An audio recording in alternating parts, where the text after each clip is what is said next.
como centro turístico internacional atrae a mucha gente del mundo y entonces muchas de esas ideas o actitudes o formas se quedan aquí en la ciudad. No todo, no, la persona se regresa pero nos deja algo. Entonces yo creo que nos hemos acostumbrado a tener la presencia de mucha gente extranjera y muchos acaban por quedarse también. Y eso marca la diferencia porque cuando uno viaja, se abre tu mente, o sea, percibes cosas que el resto de la gente que se queda en su lugar no vive, ni ve, ni aprende, ¿no? Acá sin necesidad de viajar, nos llegan muchos viajeros y eso también creo que nos influye, ¿no? Y eso nos da riqueza.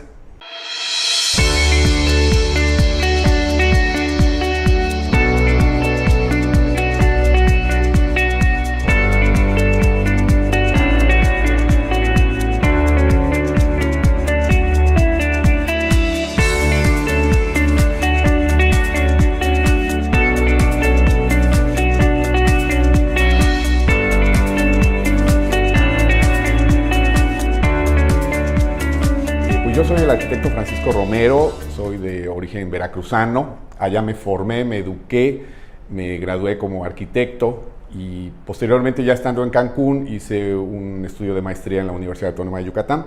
Llegué a Cancún hace 30 años y creo que ha sido una experiencia de vida maravillosa. He desarrollado un proyecto reciente que he llamado Centro de Diseño y Arte, en el cual lo que hago es producir diplomados de historia de arte, de fotografía. Comencé con uno que se llama Historia de Arte Occidental, luego con uno de México, y con motivo del 40 aniversario de la creación de este estado, el 8 de octubre de 1974, bueno, 40 años después, me di a la tarea de crear y producir el diplomado de Historia y Arte de Quintana Roo.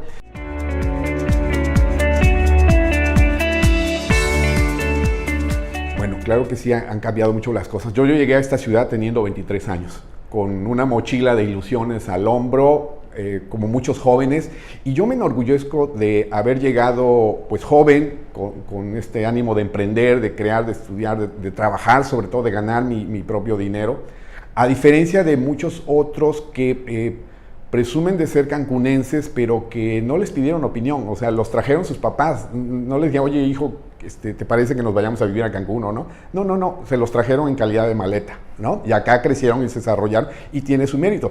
Yo le daría el mérito más bien a los papás que tomaron la decisión y de cortar el ombligo, el cordón umbilical y decir, vámonos, quemar naves y así, porque así creo que es como armarse de valor y apostarle a algo diferente, ¿no? La ciudad era pequeña, creo que tenía cerca de 240,000 habitantes, algo así, en 1989, y creció, y hoy día pues creo que ha crecido mucho más de lo que me imaginaba, pero yo la veo como una ciudad con un potencial enorme, que tiene una riqueza que quizá no hemos sabido reconocer nosotros mismos, tiene una aportación de ideas porque habemos gentes de todas partes de México y del mundo coexistiendo acá, intercambiando. Entonces yo creo que esa es una de las grandes fortalezas.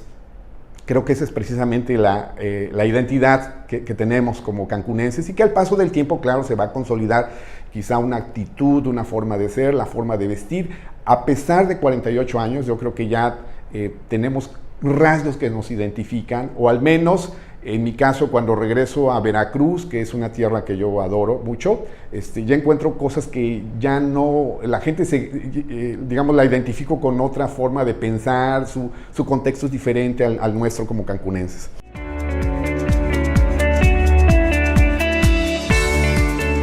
Bueno, pues para empezar quisiera por eliminar una palabra que a veces se suele usar en estos casos, que es decir, Cancún tiene traza de plato roto. No, eso no. El plato roto es un concepto medieval, espontáneo, no planificado. Y Cancún es justamente lo contrario. Es una ciudad planeada integralmente para su época y obediendo a un contexto histórico, político, económico y demás. Se organizó en supermanzanas y la supermanzana es un concepto que rompe con este esquema de ciudades reticuladas, que es muy histórico desde la época de los de los griegos lo inventaron, los romanos lo retoman y de ahí se propaga este concepto de retículas de manzanas cuadradas. Bueno, lo más moderno son manzanas rectangulares, pero siguen siendo cuadradas y demás, ¿no? Y te orientas por el norte. Este concepto de Cancún de las supermanzanas tampoco es una cosa así que diga se inventó ayer, es de finales del siglo XIX. El concepto de supermanzana obedece a estos suburbios de las ciudades que se industrializaban para darle una calidad de vida, de contacto con la naturaleza a los obreros que trabajaban en zonas altamente contaminadas y demás.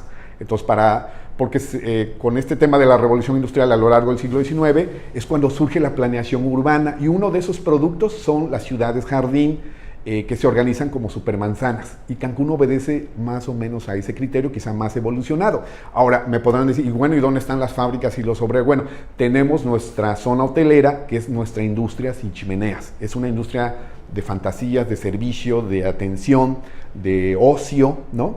Y toda esa gente que trabajaba allá, pues se pensó que debía estar en una ciudad con mucha vegetación, tranquila, para que todos los días rindiera lo que tuviera que rendir y regresar a descansar y darle esa calidad de vida. Ahora, desafortunadamente, el éxito de Cancún ha sido tan rotundo que rebasó cualquier expectativa, ¿no? Recuerdo haber visto por ahí un estudio de la planeación de la ciudad, y se estimaba que Cancún alcanzaría los 250,000 habitantes, y para eso se pensó.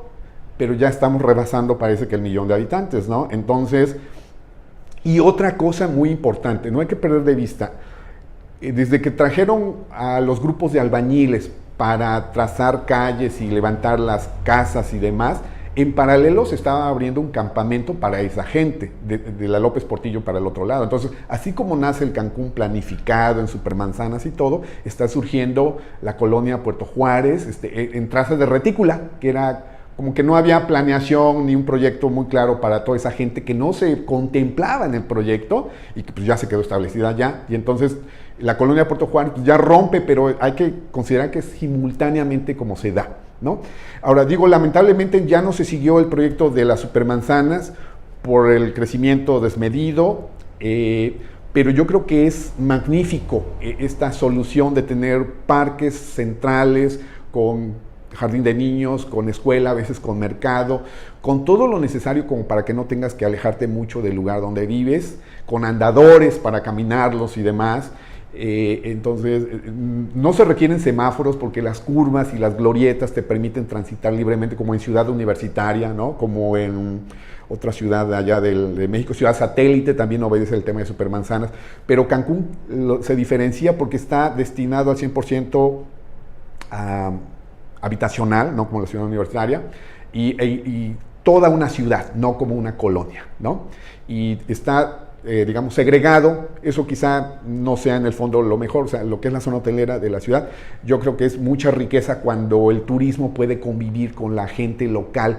Hoy día la tendencia es la experiencia cultural, acercarte a la gente, qué piensan, cómo comen, cómo viven, ¿no? Como ciudades como Playa del Carmen, ¿no? Tiene su zona hotelera y todo, pero hay muchos hoteles y es una mezcla de turismo con gente local, que eso es lo que nos hace falta a Cancún, ¿no? Entonces, bueno, sí tiene sus bondades este proyecto porque consideró muchos metros cuadrados de área verde, andadores.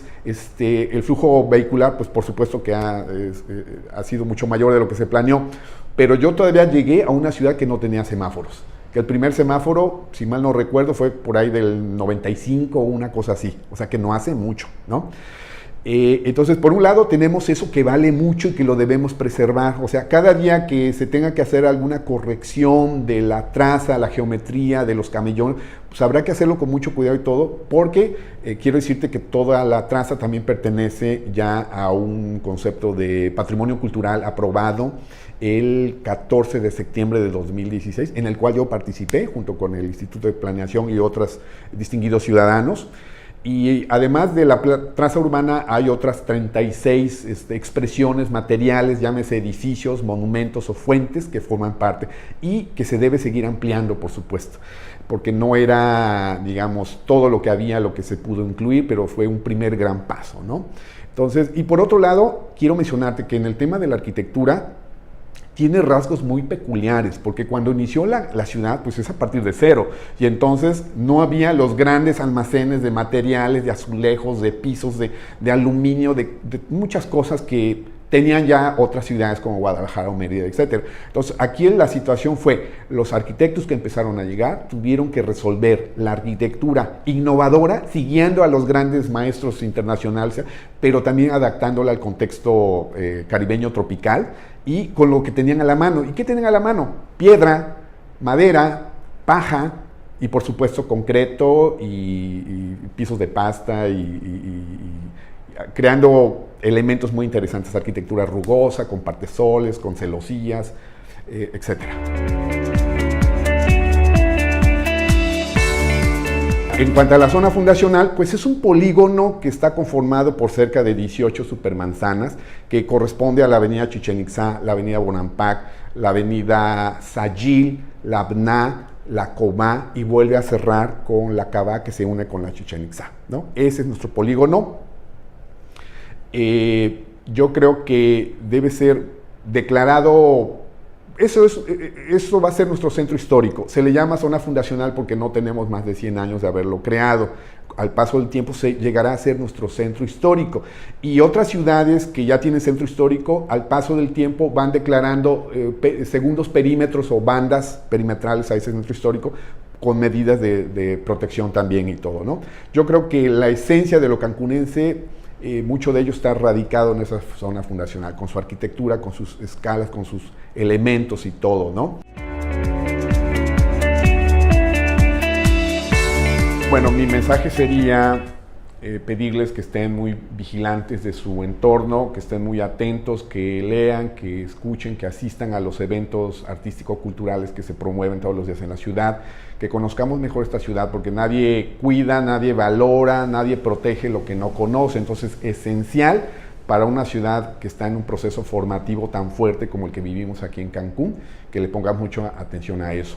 También que nos manifestemos sin temor, ¿no?, de denunciar cuando se invada el espacio público, que protestemos airadamente, que le pidamos a nuestras autoridades que se ponga orden en algunas situaciones que pudieran darse, y sobre todo manifestarle a nuestras autoridades que estamos aquí como ciudadanos para trabajar junto con ellos para mejorar la ciudad, ¿no? Yo les puedo decir que ha sido muy enriquecedora mi experiencia de participar, por ejemplo, denunciando la invasión de Camellón, denunciando la invasión de la ciclopista de las playas, el ecocillo de Tajamar, cuando se quiso mover del lugar el Palacio Municipal al Ombligo Verde y se tuvieron que hacer conferencias y argumentar sobre por qué no. Cuando el Dragon Mar amenazaba con crear un desorden económico, poblacional, etc. Entonces, y muchas cosas vendrán. Entonces yo sí los invito, los convoco a estar atentos, a opinar, no solo arreglar el mundo en el Facebook, sino salir a la calle, reunirnos y actuar. Ese sería mi mensaje, para que tengamos un Cancún con mucho valor, y que en la medida que nosotros nos involucremos, vamos a querer más esta ciudad.